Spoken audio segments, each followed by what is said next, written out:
अस्सलाम वालेकुम व्यूअर्स, मैं समीउल्लाह ख़ान हूँ और मैं आपको अपने चैनल समी इंजीनियर में खुश आमदीद कहता हूँ। व्यूअर्स, आज की वीडियो में हम AC/DC फ़ैन की रिपेयरिंग के बारे में सीखेंगे।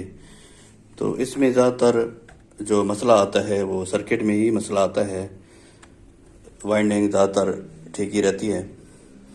तो इस वीडियो में हम सीखेंगे कि सर्किट में ऐसा कौन सा मसला आता है जिसकी वजह से जो फ़ैन जो है ना वो वर्किंग नहीं करता। तो सबसे पहले जो ये नीचे वाला कवर है हम इसको खोल लेंगे।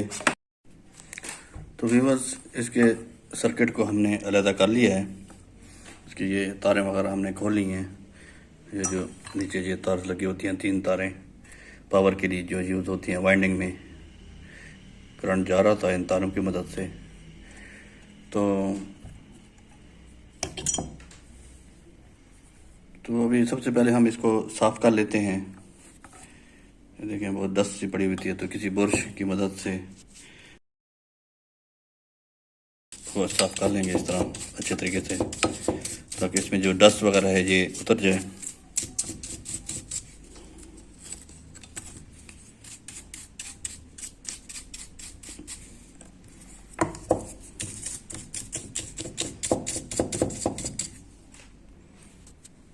तो इसको अच्छी तरह हमने साफ़ कर लिया है। कोई पार्ट इसका ख़राब तो नहीं हो गया। हम इसको बगौर इसको देखेंगे सबको, तो वजह तो मुझे सबको ठीक नज़र आ रहा है। और पता यहाँ पे आप देख सकते हैं कि यहाँ पे जो है ना इसकी पिन जो है ना हीट हो रही है। ये देखें यहाँ पे कार्बन वगैरह भी आया हुआ है। तो इसकी वजह से जो पंखा था ना हमारा, आगे पीछे थोड़ा थोड़ा मूव कर रहा था, यानी झटका दे रहा था, लेकिन चल नहीं रहा था। तो बेसिकली यहाँ पे इसका पूरा ताकत यहाँ पे होती है पिनों के ऊपर। तो ये ग्रिप्स ही ऐसे ये लगा देते हैं। ये इस तरह की ग्रिप लगी होती है ये कंपनी की तरफ से। तो ये तरीका ठीक नहीं है। तो आपने ऐसा करना है कि अगर आप नया पंखा लगा रहे हो तब भी इस तारों को आप काट के यहाँ पे डायरेक्ट लगा लें। अगर आपके पास पुराना फ़ैन है और उसमें ये मसला आ जाए तब भी आप इसको ये वाली तार ना लें। ये देख सकते हैं आप, ये क्या शरुआ खड़ा है इसका, आप देख सकते हैं दरमियान वाली पिन बिल्कुल बेकार हो चुकी है, जिसकी वजह से ये सर्किट काम नहीं कर रहा। तो आप लोगों ने जस्ट ये काम करना है कि इनको डायरेक्ट कर लेना है, यहाँ पे टांके लगा लें, या फिर बेहतर तो ये है कि इस पूरे को आप उतार लें और यहाँ पे इसके टांके लग जाएंगे। ये नीचे ये इस जगह पे, ये यहाँ पे पहले इसके आप कैप्चर ले लें ताकि आपको पता चल जाए कि कौन सी कलर की तार कहाँ पे लग रही है। ये ब्लैक वाली तो दरमियान में ही लगेगी, जबकि ब्लू और जो रेड है वो दाएं बाएं लग जाएंगी यहाँ पे। तो चलें जल्दी से मैं इसको सोल्डरिंग आयरन की मदद से इसको उतार लेता हूँ, फिर मैं आपको दिखाता हूँ कि इसकी तारें कैसे लगेंगी। लेकिन सबसे पहले हम इसको देख लेंगे कि इसकी तारें किस तरह लगी हुई थी। इस तरह हम इसको याद रख लेंगे कि इस तरह ही हमने लगाना है। ये पिन लग चुकी है, ये आप देख सकते हैं। जो रेड वायर है वो मेरी दाईं तरफ है, ब्लैक सेंटर में है, और जो ब्लू है वो लेफ़्ट साइड पे है। तो चलिए हम इसी तरह इसको काट के इसी तरह हम इसको तारें लगा लेंगे। तो चलिए मैं इसको काट लेता हूँ।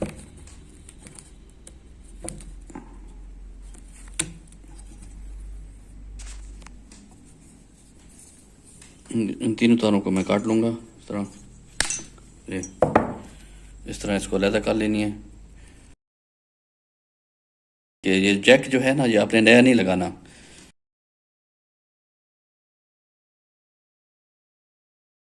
इसकी तारें जो है ना हम डायरेक्ट लगा देंगे तो ये हमारा मसला जो है ना हमेशा के लिए हल हो जाएगा। ये कभी भी ये मसला दोबारा नहीं आएगा। तकरीबन 90% से ऊपर यही मसला आता है कि यहाँ पे ये जो है ना ये जो पिन है ये ख़राब हो जाती हैं। तो आपने इनको डायरेक्ट कर लेना है, क्योंकि ये पूरे फ़ैन का जोर इसी पे, इन 3 पिनों पे होता है। चलें जल्दी से मैं इसको ओपन कर लेता हूँ और फिर मैं टांके लगा के आपको दिखाता हूँ।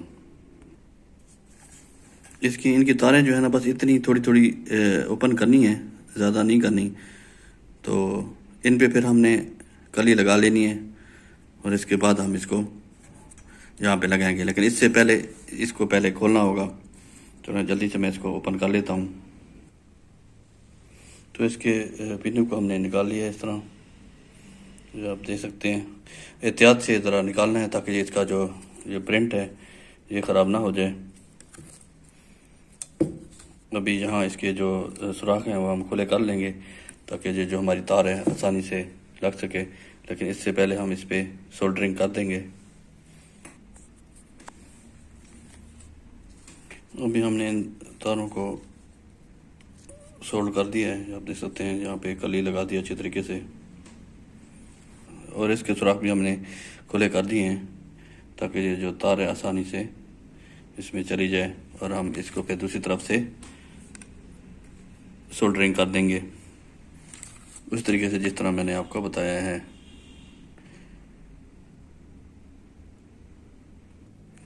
ये तारें हमने दूसरी तरफ गुजार दी हैं, ये आप देख सकते हैं।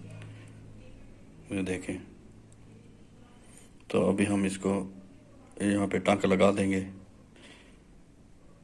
तो मैं चलें जल्दी से इस पे टांके लगा देता हूँ कि हमने अच्छी तरह से इसके टांके लगा लिए हैं। एक बात का ख्याल रखें, ये जो टांके हैं ये आपस में शॉर्ट नहीं होने चाहिए, वरना आपका फ़ैन जो है ना नहीं चलेगा, फिर वही मसला करेगा, झटके देगा या स्लो चलेगा। तो दूसरी तरफ से भी अब मैं आपको दिखा देता हूँ। ये देख लें, हमारे राइट साइड पे जो है ना वो रेड है, ब्लैक वायर जो है दरमियान में है और जो ब्लू कलर है ये इस साइड पे है, लेफ़्ट साइड पे।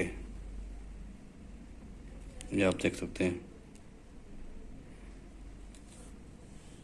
आपने इसी तरह लगानी है। आपकी फ़ैन की आप जो फ़ैन बना रहे होंगे शायद उसकी तारें मुख्तलिफ हों, लेकिन आपने इसका कैप्चर वगैरह ले लेना है ताकि जो दोबारा इसी तरह तारे लग सकें। तो अभी इंशाल्लाह ये इस फ़ैन में मसला नहीं आएगा।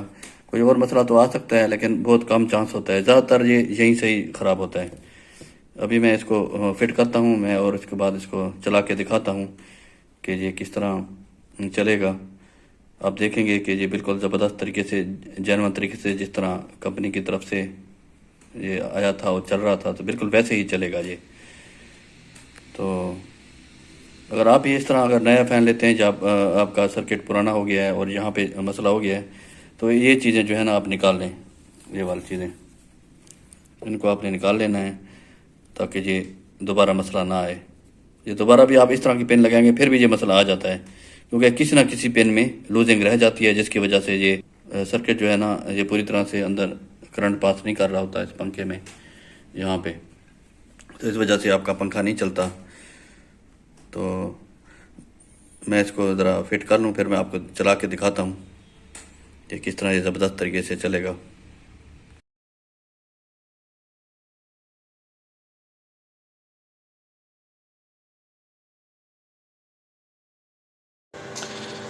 तो व्यूअर्स आप देख सकते हैं हमारा फ़ैन बहुत ही ज़बरदस्त तरीके से फुल स्पीड के साथ चल रहा है। तो आखिर में आप लोगों से गुजारिश है कि जिन्होंने अभी तक मेरे चैनल को सब्सक्राइब नहीं किया तो वो मेरा चैनल सब्सक्राइब कर लें ताकि हर नई आने वाली वीडियो सबसे पहले देख सकें। तो मिलते हैं नेक्स्ट वीडियो में, तब तक के लिए अल्लाह हाफ़िज़।